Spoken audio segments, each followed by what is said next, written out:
자기야. 이 여자가 멀리 있는 사람에게 손을 흔드는데 그 상대가 제 남편이었어요. 전 제 눈을 믿고 싶지 않았습니다. 그래서 그랬구나. 1년 전부터 뜸하게 집에 올라온 게 그래서 그랬구나 싶으니 눈이 튀어나올 것 같았습니다. 만 사람 다 바람펴도 제 남편은 안 그럴 줄 알고 있었는데 믿는 도끼에 발등이 찍혀도 유분수지. 내 남편은 그럴 리 없다고 믿다가 뒤통수 맞는 게 세상 여자들이라지만 막상 제가 당해보니 이건 뭐라 표현이 안 되더군요. 한 걸음씩 낼 때마다 발바닥이 뜨겁게 달아오는 것 같은 걸 참고 뒤를 따라가 봤습니다. 이 년놈이 집에 가까울수록 발장을 끼다가 말다 확실해 보였습니다. 오피스텔 건물 앞에까지 가다가 뒤를 돌아본 남편이 절 정확히 알아채더군요. 남편이 얼음이 되니 그년도 동시에 얼음이 되고 둘 다 그렇게 뻔뻔한 것들은 아닌 모양인지 여자녀는 슬금슬금 뒤로 돌아 도망가는 거였어요. 전 침착해지기로 했습니다. TV에서 가끔 불륜 드라마가 나오면 열심히 봤는데 그때마다 전 늘 같은 생각을 했었거든요. 배우자가 불륜을 한 걸 들키면 부부 서로 간에 인간이 어디까지인가 제대로 알 수 있겠다고요. 전 바닥으로 내려가고 싶지 않았습니다. 뻔뻔한 연놈들이 얼마나 많은데 우선은 상간녀가 제 앞에서 사라지는 거에 첫째로 안심을 했습니다. 남편과 함께 집으로 들어갔는데 실내에 들어가자마자 남편이 무릎을 꿇고 파리가 손을 비비듯 빌더군요. 여보, 당신 지금 아무것도 안 본 거야? 어? 날 믿어. 아무것도 안 본 거야. 그리고 앞으로도 그런 거 영원히 볼 일 없어, 여보. 딱 한 번이야. 어? 정말 믿어줘. 내가 살아온 48년을 걸고 맹세해. 여자의 직감으로 단순히 몸바람이란 걸 알겠더군요. 아니, 정신적인 바람이라도 우선은 저렇게 한 번은 빌고 보는 게 남자들 속성이라고들 하죠. 그리고 또 바람 피고 또 바람 피고요. 하지만 제가 아는 한 제 남편은 시어머니 닮은 악착이 짠돌이라 바람을 지속적으로 피우지는 못합니다. 당장에 그 자리에서 그 인간을 가루로 만들어버리고 입고 있는 옷을 벗겨 갈기갈기 찢어버리고 싶었지만 서랍을 뒤져 속옷이란 속옷은 모조리 다 가위질 해버리고 싶었지만 전 위험을 찾기로 단단히 마음먹었습니다. 아무 말도 안 하고 그 길로 다시 가방을 메고 돌아 나오는데 남편이 따라붙으면서 갖은 아양을 떠는 겁니다. 여보, 당신 어디가, 여보? 다시 서울 가려고? 여보, 나 따라갈까? 응? 나 직장 때려치고 따라갈까? 여보, 지구 끝까지라도 따라가고 싶어. 아유, 진짜 그 입 안 닥쳐? 그 입 찢어놓기 전에, 응? 아유, 인간아, 여보 소리 한 번만 더 해봐. 어? 부여잡는 남편을 뿌리치고 그 길로 서울집에 도착하니 저녁 10시였습니다. 남편한테 다녀온 줄 짐작하셨던지 아버님은 애비한테 갔으면 하루 자고 오지 못하러 올라와 하시고 어머님은 쳐다도 안 보시고 마른 빨래를 개고 계시더군요. 다음날 모두 다 학교 가고 어머님과 둘이 있을 때 남편 이야기를 했습니다. 전 사실 똑순이인 어머님의 지침을 바랬던 건지도 모르겠어요. 사실 제가 어머니 잔소리나 어머니의 센 기에 눌려서 진저리를 치는 게 많지만 어쩌면 어머니를 의지하고 믿는 게 더 컸을 수도 있습니다. 제 직업이 도배잖아요. 도배 일을 가르쳐 주신 게 어머니고요. 거기서 오는 믿음과 스승이란 거, 그 느낌이 절 휘어잡고 있었던 거죠. 어머니도 아내, 저도 아내. 어머니 평소 성격대로 하면 벌컥벌컥 화를 내셨어야 하는데 전혀 뜻밖의 반응을 하시더군요. 눈을 허공에 두고 나지막하게 중얼거리시는 말씀이 자기 마음속 깊은 곳의 진심을 무심결에 뱉으신 거겠죠. 여자가 나이가 어리냐? 거기서 아들을 볼 수 있을라나? 그 말을 뱉으시고 자기도 아차 싶으셨는지 얼른 제 눈치를 보시곤 방으로 들어가시더군요. 그로부터 며칠 후 전 사는 게 아니었습니다. 어머니와 같이 일을 나가는 게 죽기보다 싫더군요. 사흘을 안 따라 나가는 걸 지켜만 보시던 어머니가 나흘째 아침엔 화를 내시는 거예요. 그래서 어쩌자는 거야? 내가 그래서 그 여자를 집으로 데리고 오라고 기원 축수라도 했다는 거야? 설사 그렇다 쳐도 넌 입이 10개라도 할 말이 없는 입장이여. 그걸 똑바로 알아. 어머니, 그래서 제가 빠져드릴까요? 아들도 못 낳는 년 이쯤에서 빠져드릴까요? 어머니도 감정이 상할 대로 상하셨는지 더 막 나가시더군요. 그랴, 빠져준다면 나쁘지 않지. 아들만 낳는다면야 뭐. 세상이 아무리 변해도 아들이 장땡이여. 딸들이 제사상 받을 거 아니잖아. 어머니와는 더 이상 화해의 지점을 찾을 수가 없을 것 같았습니다. 우리 고부는 그 후로 집안에서 서로 간에 최소한의 할 말만 하는 시간을 보냈고, 주말이면 꼬박꼬박 서울로 올라오는 남편을 비롯해 온 가족들은 우리 고부 눈치를 보기에 바빴으니까요. 그러던 어느 날, 어머니가 그렇게도 싫어하는 저의 단점인 덜렁거림, 정신 똑바로 안 챙기고 사는 그 덜렁거림이 또 발동이 되었습니다. 보이스피싱을 당한 거예요. 사람이 헐렁하게 당하려면 얼마든지 헐렁하게 당할 수 있는 게, 제가 1인 출판사를 말아먹을 때 제 손에서 돈을 갚으려고 제3금융권에서 대출을 하려다가 실패한 경험이 있다고 앞에서 잠깐 말씀드렸는데요. 대출을 받으려고 제3금융권에 대출 신청을 하면 승인되고 안 되고를 떠나서 대출 신청한 사람에 대한 개인정보가 유출될 확률이 높다네요. 제3금융권은 다른 금융권보다 해킹이 쉬우니까요. 그래서 제 정보 또한 보이스피싱을 하는 사기꾼들에게 유출됐고 전화가 온 거죠. 저희 빌라 근처에 있는 골목에서 하루 종일 진을 친 사기꾼들, 오토바이에 중계기를 싣고 그 자리에서 피싱을 하는 대담한 수법을 하는 사기꾼들에게 제가 걸려든 겁니다. 누구누구시죠? 둘째 따님이 아직 안 들어왔죠? 곱게 집에 오게 하고 싶으면 집 근처 땡땡은행에서 돈을 뽑아 현금 2천만 원 어쩌고 저쩌고 하는 놈들을 어머니께서 발견하신 거예요.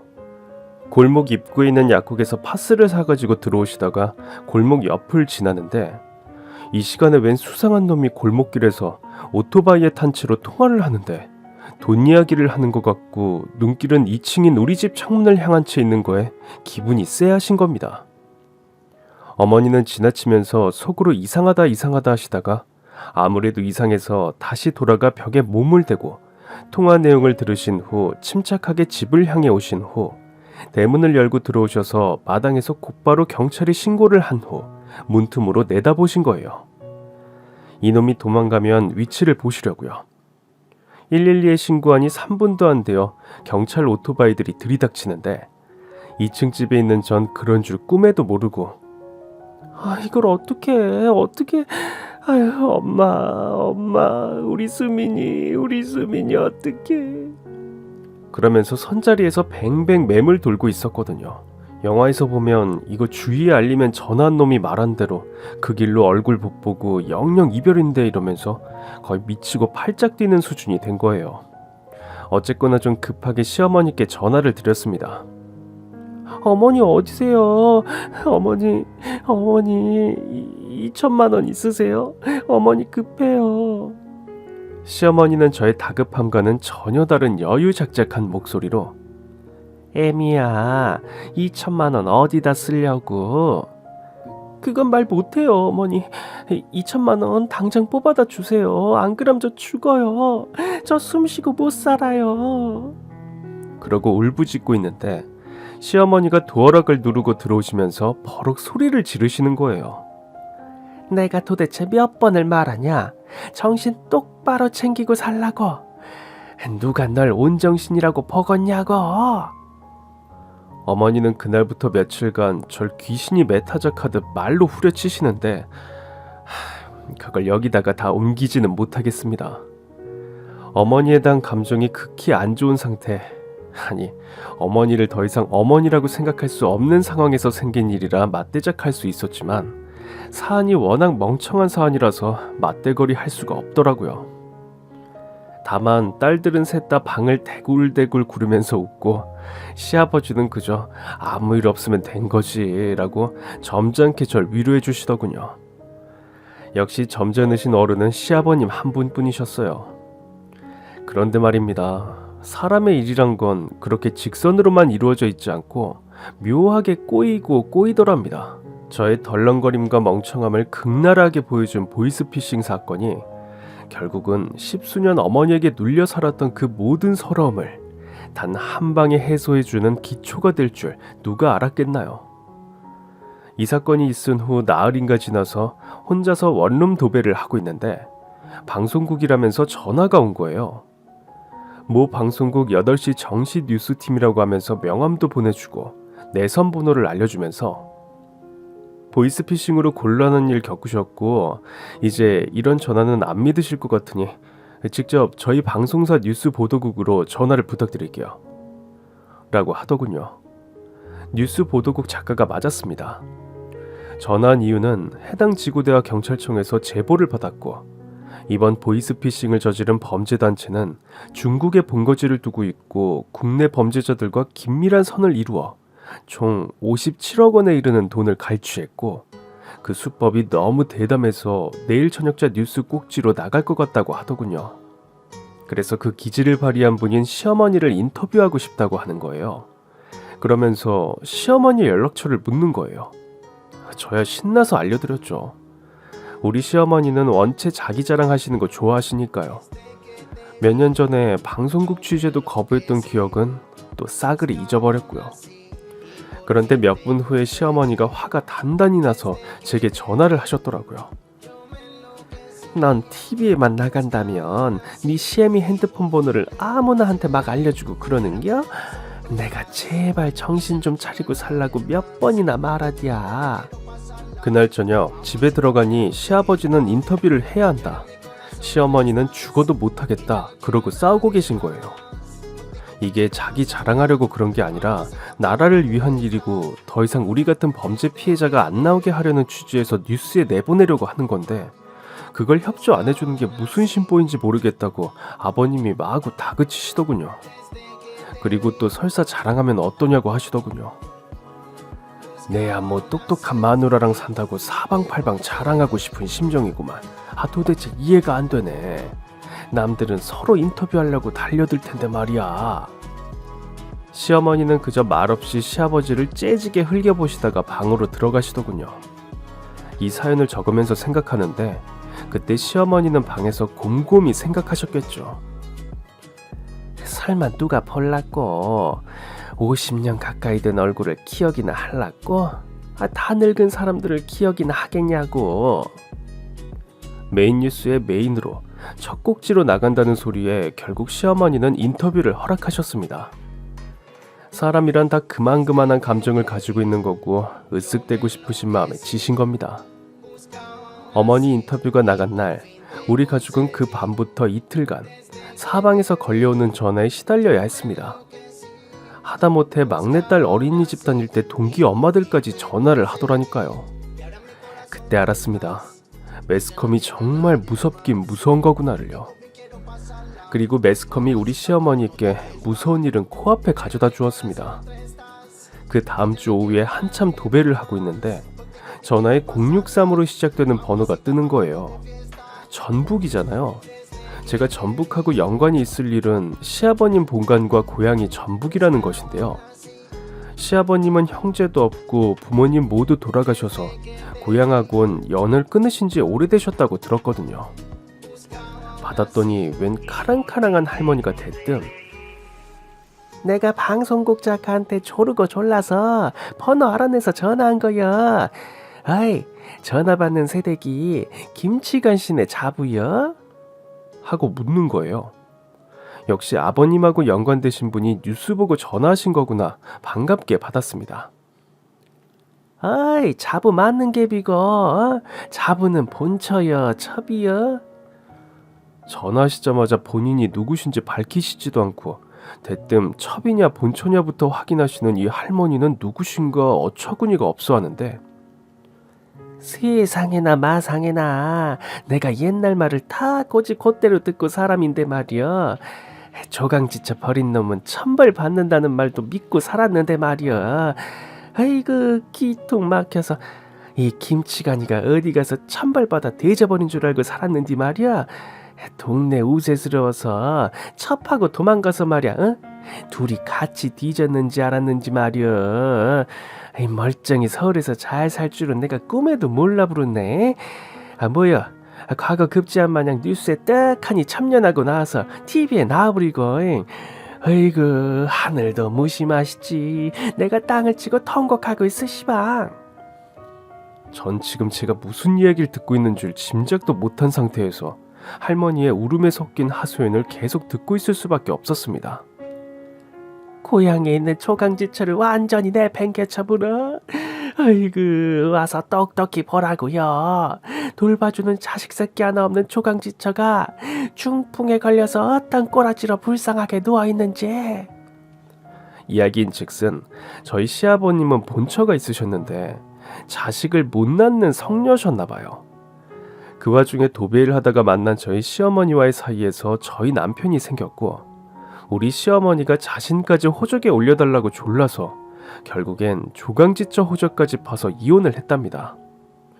고향에서 당연히 못 살죠. 자식 못 낳은 제 외에는 어디 하나 버릴 데 없이 음전하고 여자답고 시부모 잘 모시고 친지간에 우애 있고 그야말로 양반집 조강지처를 버리고 본데 없이 왈가닥스러운 어디 집안 사람인지도 모르고 도배일이나 하는 20살 계집애랑 아기 가져서 살림을 차렸으니까요. 고향에서 쫓겨나다시피 서울로 와서 두 분만의 인생을 사신 겁니다. 50년 가까이 되는 세월 동안요. 그래서 우리 어머니가 그렇게 말끝마다 아들과 본처 소리가 입에 배신 거고요. 어머니도 참 한다 하신 게 그 시절에 게다가 그 어린 나이 20살 처녀가 본처를 밀어내고 호적을 파서 자기가 그 자리에 들어앉기가 쉽지가 않은 일인데 말입니다. 당연히 아버님 고향에선 저희 시어머니를 인간으로도 안 쳤을 겁니다. 아버님과 이야기 나누시라고 아버님 번호를 알려드렸습니다. 그날 저녁에 집으로 돌아오신 두 분은 크게 싸우셨어요. 그라서 조강지처가 목맥에 그리워요? 가서 봐야겠어? 어떻게 아픈가 가서 봐야겠냐고. 이 사람아, 호적이나 안 팠으면 내가 이렇게 가슴이 아프진 않아. 호적을 파버려서 뭐 하나 건네줄 건덕지가 없자는감. 시어머님이 울고불고 하시니까 시아버님은 집 밖으로 나가셔서 줄담배만 태우시더군요. 속이 아프지 않으면 인간이 아니시죠. 전 우선 제가 이 집의 외며느리이자 이 집 조상들 제사를 받들 여자로서 제가 해야 할 도리는 해야겠다고 생각했습니다. 시어머님에 대한 유치한 복수 같은 건 생각하지 않았어요. 다만 이 집안에 호적 올린 제 자식들 앞에서 떳떳하고 싶었어요. 솔직히 말하면 그 할머니가 마지막에 남긴 말씀이 영 불안해서 말이죠. 조강지처 버린 집안은 그 집안 자손들이 안 좋아. 알고나 지금 헷가불어. 자부가 잘 생각해야 쓸 것이야. 큰어머님을 어떻게 모실지. 그때 남편 바람건 때문에 시어머니께서 상간녀에게 아들을 낳으길 바란단 말씀을 하신 후 사실 전 시어머니와 따로 도배를 다니려고 많이 피했는데요. 그날은 새벽에 나왔습니다. 갈 곳이 있었거든요. 김제로 갔습니다. 제 남편의 큰어머님의 용태가 궁금해서요. 가보고 울었어요. 정말 냉장고에는 이웃들이 가져다주는 음식들인지 그런 것만 있고 쌀은 정부에서 나눠주는 모양이고 참 여기저기 가슴 아프고 창피해서 못 적겠습니다. 화장실도 기저귀로 하시고 나라에서 붙여준 요양보호사가 오신다는데 가족 하나 없이 홀로 사시는 치매 노인네를 자기 가족처럼 살뜰히 보살펴줄 그런 천사 같은 요양보호사를 만나기가 쉽지 않죠. 전 고민할 생각도 않고 전화하신 그 옆집 할머니에게 물어봐서 큰어머님께 필요한 짐을 챙겼습니다. 그리고 이불로 조심스레 감싸서 차 뒷좌석에 태우고 모시고 왔어요. 마구잡이 살림살이 넣어두던 방을 싹 치워놓고 김제로 갔었는데 그 방으로 모셨습니다. 보일러를 전날부터 돌렸더니 방바닥이 따스하더군요. 그날 저녁 퇴근하신 시아버지와 시어머니가 큰어머님을 바라보던 눈길을 잊을 수가 없습니다. 시어머니는 거의 미치고 팔짝 뛰셨고 시아버지는 저를 바라보는 눈이 은혜 입은 사람을 바라보는 눈이셨습니다. 시아버지는 누워서 사람도 제대로 못 알아보시는 큰어머니 손을 잡아주시면서 아유 임자 50년 가차이 만에 보는 것 같구만. 아유. 하시더군요. 눈물겨운 상봉이 아닐 수 없었습니다. 주방이며 온갖 것 다 자기 마음대로 휘두르고 참견해야 직성이 풀리는 시어머니는 그날 저녁 안방에서 꼼짝도 안 하시면서 식사도 안 하셨습니다. 그날 저녁 시아버지는 그래도 뭔가 양심이 있으셨는지 거실에서 이불 깔고 주무셨습니다. 본초와 첩 사이에 낀 남자 모습 그대로였는데 제 예감으론 시아버지는 아마도 큰어머님 돌아가시기 전까지는 안방에 시어머니 곁에선 안 주무실 것 같네요. 다음날 아침에 일어나니 시어머니는 언제 나가셨는지 나가셨고 전 큰어머님을 위해 인터넷에서 이것저것 필요한 물건도 주문했고 이분을 위해 나라에서 해주는 일이 무엇인가 요양보호사부터 철저히 검색을 했습니다. 우선 우리 집안 호적에 없으신 분이니까 가족 없는 독거노인이라 아무래도 혜택이 더 많을 테니까요. 병원에 모시고 갔더니 노인네가 기력이 너무 없으시고 진이 다 빠지신 것 같다고 하면서 아무래도 그렇게 길게 힘들게 하지는 않으실 것 같다고 의사가 진단을 하는데 어제까지도 알지도 못했던 노인네 때문에 가슴이 너무나 아픈 겁니다. 그래서 이분 돌아가시는 날까지 제가 모시리라 결심했어요. 왠지 제 자식들을 위해서라도 제 자식들의 친할머니가 저지른 죄값을 제가 갚아야 할 것 같은 마음이 들었거든요. 큰어머님을 고이 모시고 돌아와 방 안에 눕혀드리고 아끼던 전복을 꺼내 죽을 쓰는데 시어머님 어디서 소주를 드셨는지 들어오셔선 술 냄새를 약간 풍기시면서 그래서 말 좀 해봐. 어?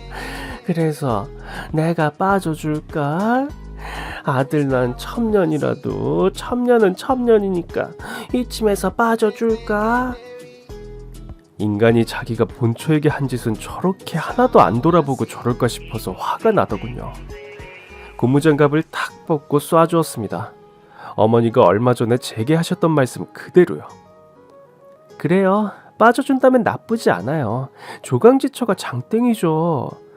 세상이 아무리 변해도 첩은 첩이고 조강지처는 조강지처예요. 어디서 첩 주제에 조강지처 2명 앞에서 고개 빳빳이 들고 설치는 꼴하지? 참네, 우습지도 않아서. 시어머니는 첩소리에 경기 들린 듯 거의 발작을 하셨습니다. 첩소리가 노이로제신가 보죠. 방바닥을 두드리며 그 밤 내내 통곡하셔도 가족 아무도 그만 우시라고 달래지도 말리지도 않았어요. 손녀들조차 말입니다. 제 습관대로 다음날 아침에 늦게 일어났더니 시어머니가 욕실에서 뭔가 빨고 계시더군요.